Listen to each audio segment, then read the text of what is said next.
जय श्री राम दोस्तों, आप सभी का फिर से स्वागत है एक और नई कथा के साथ। और मैं भगवान से प्रार्थना करता हूं कि आप और आपका परिवार हमेशा स्वस्थ रहे, मस्त रहे। तो दोस्तों, आज की कथा है राधा अष्टमी, व्रत पूजा, शुभ मुहूर्त और संपूर्ण महत्व। राधा अष्टमी भाद्रपद माह के शुक्ल पक्ष की अष्टमी तिथि को मनाई जाती है।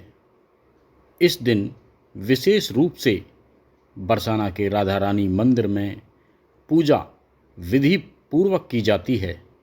भक्त मंदिरों को सजाते हैं और राधा रानी को समर्पित चीज़ों का दान करते हैं। राधा अष्टमी आज 31 अगस्त को मनाई जाएगी। इस दिन श्री राधा रानी की विशेष पूजा होती है। मंदिरों में भक्त राधा रानी के लिए दान पुण्य करते हैं। सनातन धर्म में राधा अष्टमी के त्योहार का महत्वपूर्ण स्थान है।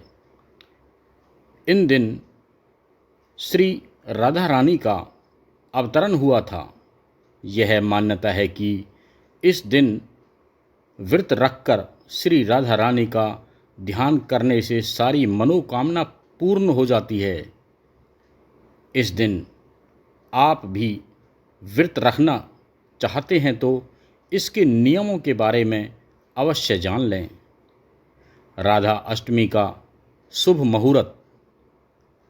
पंचांग की माने तो राधा अष्टमी का त्यौहार भाद्रपद माह के शुक्ल पक्ष की अष्टमी तिथि को यानी 30 अगस्त की रात 10:46 से 1 सितंबर की अर्धरात्रि 12:57 तक चलेगा।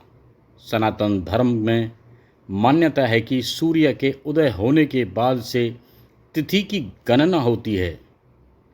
इसीलिए 31 अगस्त को ही राधा अष्टमी का त्यौहार मनाया जाएगा। पूजा के लिए शुभ मुहूर्त मैं आपको बताता हूँ। राधा अष्टमी पर पूजा शुभ मुहूर्त में ही करें। यह आपको विशेष लाभ देगा। आप सुबह 11:05 से लेकर दोपहर 1:38 के बीच में कभी भी पूजा कर सकते हैं। राधा अष्टमी व्रत को इस प्रकार रखें। राधा अष्टमी के दिन ब्रह्म बेला में उठकर श्री राधा रानी का ध्यान कर दिन की शुरुआत करें। उसके बाद दैनिक कार्यों को करके गंगाजल युक्त पानी से नहाएं। फिर हथेली पर गंगाजल रखकर गंगाजल का 3 बार आचमन करने के साथ ओम केशवाय नमः, ओम नारायणाय नमः, ओम माधवाय नमः, ओम ऋषिकेशवाय नमः का 3 बार जप करें। घर और मंदिर को साफ कर चौकी पर लाल कपड़ा बिछा दें। इस प्रकार राधा कृष्ण की मूर्ति को विराजित कर उनका श्रृंगार करें। उनके सामने देसी घी का दीपक जलाकर मंत्रों का उच्चारण करें। उनसे अपने लिए सुख, समृद्धि, शांति मांगें। उसके बाद पूरे दिन व्रत रखकर शाम को आरती के बाद फल खाएं।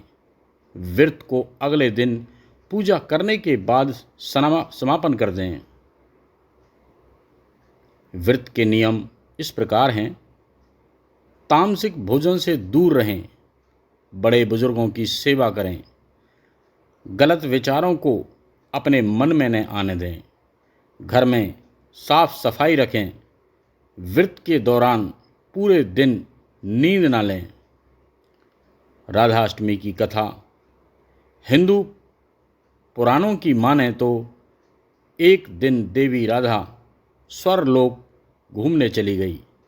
वह वापस लौटी तो उन्होंने भगवान श्री कृष्ण को सखी विरजा के साथ घूमते देख लिया। यह देख वह क्रोधित हो गईं। उन्होंने विरजा काफ़ी अपमानित किया, जिससे वह नदी बन गई। सुदामा ने विरजा के साथ हुए इस व्यवहार के लिए राधा को अनुचित ठहराया, जिससे राधा ने उन्हें दानव योनि का श्राप दिया। सुदामा ने भी राधा को मनुष्य योनि का श्राप दिया। सुदामा शंखचूड़ दानव बने, जिनका वध भगवान शिव ने किया। राधा ने पृथ्वी पर जन्म लेकर कृष्ण के वियोग का कष्ट सहा।